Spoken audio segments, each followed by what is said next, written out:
Here we are in Perth, Western Australia, middle of summer, and it's bucketing with rain. Absolutely pissing down. It's great for a break from the heat, but yeah, extreme weather events and unseasonal weather events certainly on top of us. G'day YouTube, JB from Oz here. Well, how could I miss the opportunity? Yesterday in Perth we had pretty much 100 millimeters of rain, which is higher than the average rainfall for December, January, February and March combined in a single day. Here in Clackline, our average rainfall is something like 450 millimeters in a year, including winter months. So, not sure exactly how much we got, but you would have seen the dam last week when I came up to water all the plants by hand. So we're going to go and have a look today. You can already see it's looking pretty full. Hey, there they go. Boys are going for a swim. So the amount of rain that's fallen and the earthworks that we've put in place, although they're very minor, have allowed us to catch that one rain event and refill the dam. Is that good, boys? Go for a swim.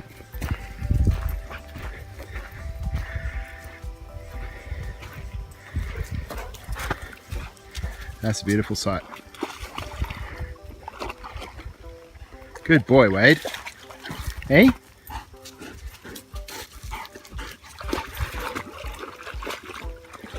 So yeah, that was down to the dregs last week. We're now back up to water and everything's had a real good soak. It's about 5:30 in the afternoon, middle of summer. It's quite muggy because of the water evaporating again. Paddock still looks very dry, but everything's had a really good drink. Go for a walk up the boundary, see what we can see. Lots of visible erosion down the side gutter here. Unfortunately, I hadn't extended the wing of the dam out.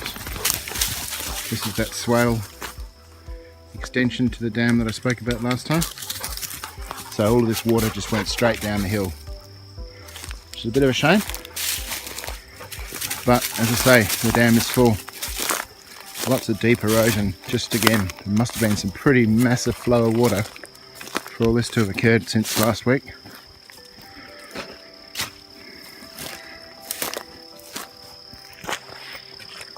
Oh, check that out. Nearly a metre deep just there. So running water is something that would be pretty devastating to any kind of a landscape, and that's, I guess, why erosion and floods are so catastrophic around the world.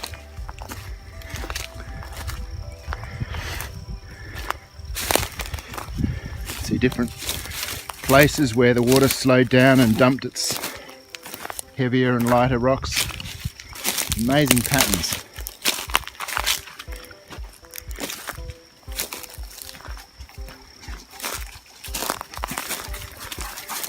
This is all site for future repair.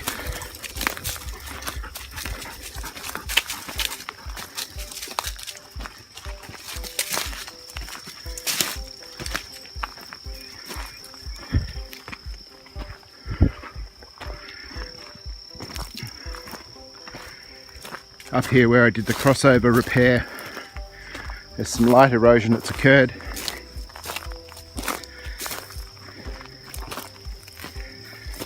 But I think predominantly it's sheeted down as opposed to funneling down. There's a little bit of a mark here where it's gotten a bit worse.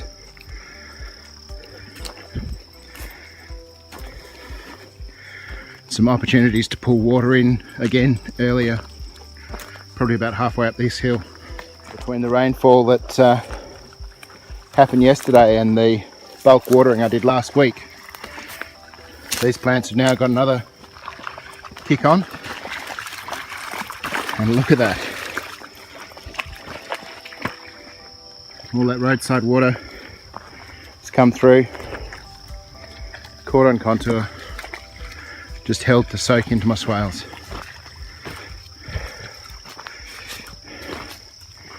It looks like we've filled up to this point here, and we've had a bit of an overflow. So this must just be a little bit lower than up further the hill there. So when it was full, you would have had water sheeting across this section of spillway essentially. And that's moved quite quickly, as you can see. So not only would it have been sheeting across, it would have been quite a volume of water. But it means that all this downhill stuff has again had a really good soak. Man, it looks good. But a little bit more dirt on this will be useful. That's still looking at the boys, 6 to 8 inches deep in water there. It's crazy. Hey, going for a swim, mate? Who would have thought a week ago when I was walking up in this dry, parched swale, that a week later we'd have a pond again. Look how healthy that avocado's looking. It's just sprung back into good life. The citrus, just that little bit of water last week and then an absolute bucket full yesterday. That's just crazy good. All of these have just had enough water just in time. A couple of little new shoots down there from the week before. We'll need to do a top up water again. This little guy is going to have had a lot of soaking in just there.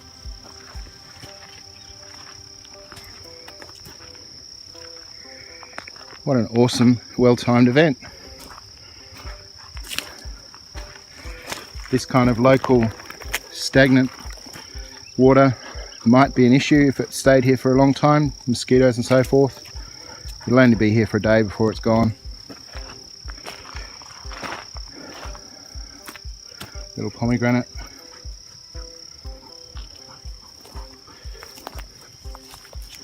Don't know what that was. It's not anymore. I just can't believe how good that avocado's looking. Comparing this week to last week. Olive, not a problem. These guys are all looking good.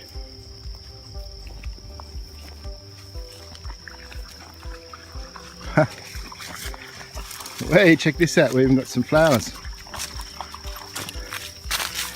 on our pineapple orange. Our first flowers.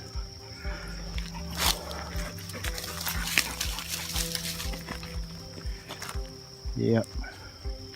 Check out all this new growth, huh? That's a week later from last week's water. Would have kicked it on. It's just crazy. The deep soaked watering that we gave it. Just masses of new growth. Strong, healthy. Hey, we've even got our first olive. Check it out. That's amazing.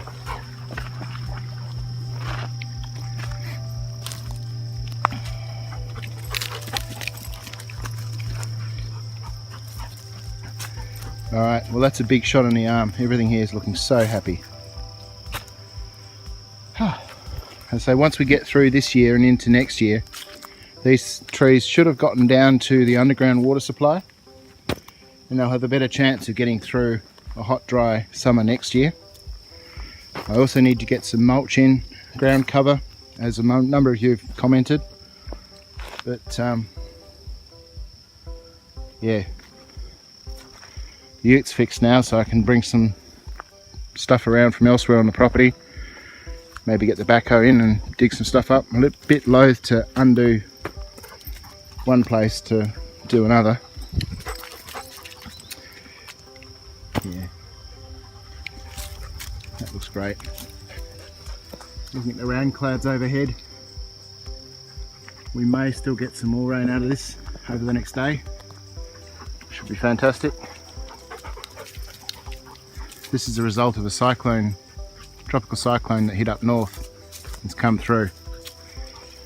We may get some more rain, or we could be in for a hot dry summer, late summer, sort of late February, depending on how things go. Going to have a quick wander down through another section of the property where we have a, it's not even a winter creek, it's just a couple of gullies, which hopefully one day will have fed from a couple of springs and producing its own long-term water supply. People have asked about ground covers. I'll just take a step back here. This sort of diamond-shaped section of the property, all of this section here was flat and slightly downwards. There was none of this tree in here at all when we first started work here. Come on, this way. Come on. None of these trees were planted when we first came here, so this has all been planted by us. That gives us a little bit of morning sun shade, and we've got this massive tree on the uphill side of the swale to give us afternoon sun shade, and focusing the efforts on quite a small area here. It's only, what, 30-40 meters long. The theory being is if we can get this one section working really well, we can then extend. This whole area became fruit and orchard, watered off this one system, then we'd have enough fruit and veg for, well, enough fruit anyway, and surplus fruit for us and our neighbours.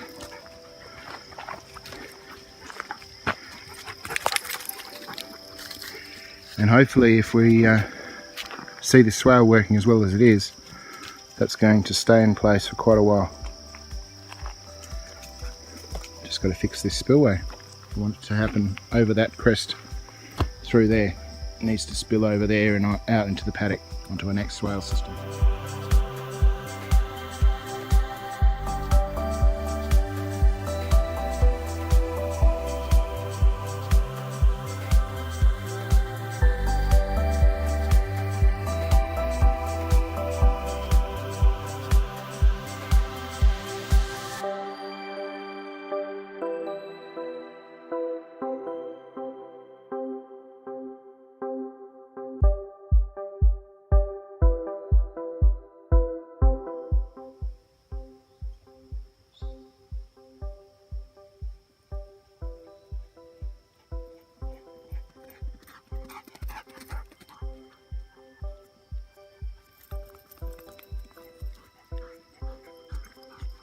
On the other side of those trees is where the dam site is.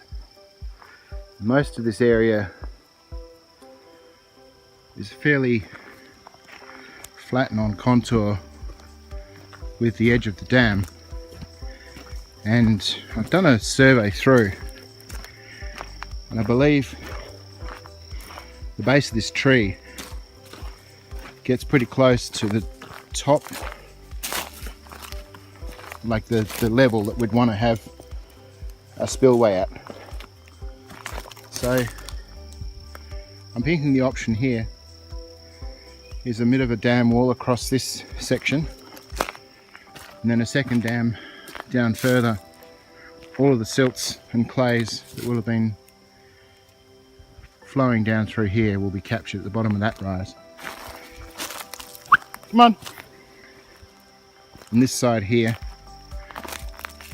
you can see from the rushing water that we've had through yesterday, quite a bit of power. A lot of very deep litter drop here. As I'm standing on it, the ground is dropping about half a foot beneath my feet there. This is a really nice section of the property. There's not a lot of undergrowth down through here.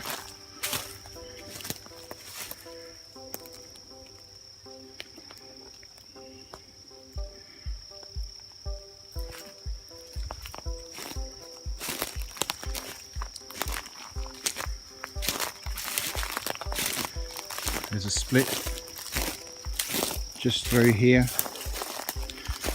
where these two watercourses join together, and the narrows are just through here. So a fairly small earth mound as a second intermediate height dam, catching water from here up in this small section, and just a bit of extra hydration through here. I think would be quite a feature.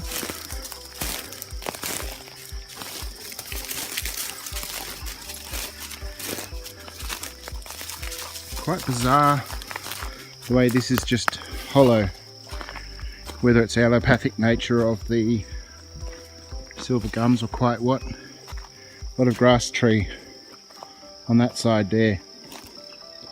A couple of really pretty outcrops here. This side it kind of tapers out. The other side continues with a bit of a stream.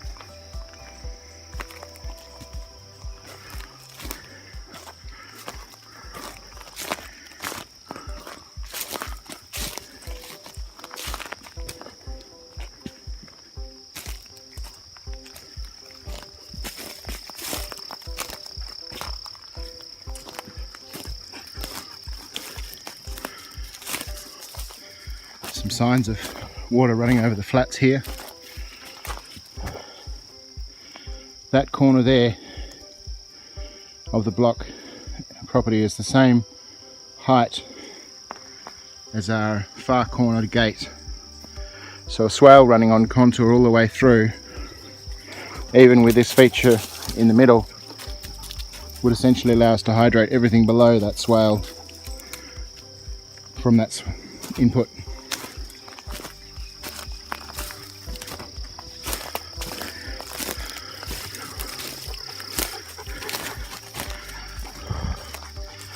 Just up here we've got another concentration coming down from the hills up top there. Not very major hills, but enough anyway. So got an opportunity for a little high point dam just across here. If we were to combine it with an access road through into the water tank and shed space here, we could potentially back flood through here, access crossover from here, and then that would allow us to essentially capture water in the ground, slow it down, and potentially even have this producing water all year round as a spring from a leaky dam.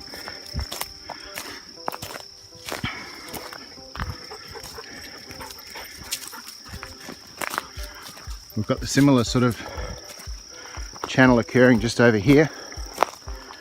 Again, a concentration of water off that hill.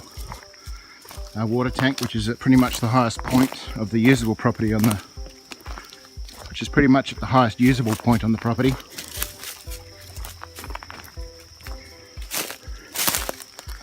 Again, signs of erosion. Just capture, slow it down. Stop all that issue. Pull out this old fence, a remnant from the days when this was dairy farm.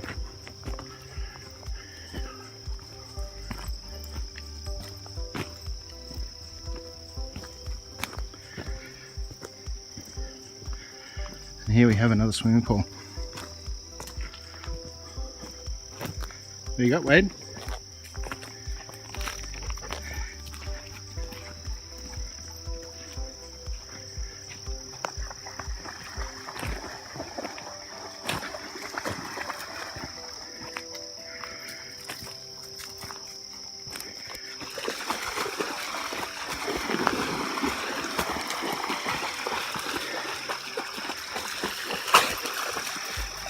So this is the Amphitheater, which maybe will end up turning into a high point dam.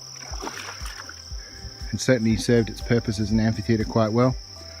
There's quite a bit of clay in the bottom, but as far as holding water in the long term, it's not really what it was designed for. It's a bit of an entertainment space. The earth walls performed very well, allowing us to crank the music without anything being discernible past the walls of the bunker.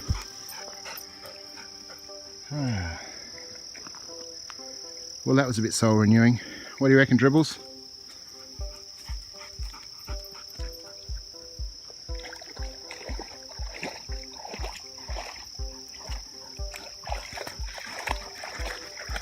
It's good having ponds, isn't it, mate? Ideally we'd end up with water on the bottom 10% of the property. That's our main fire attack vector as well, coming uphill from that northeast side.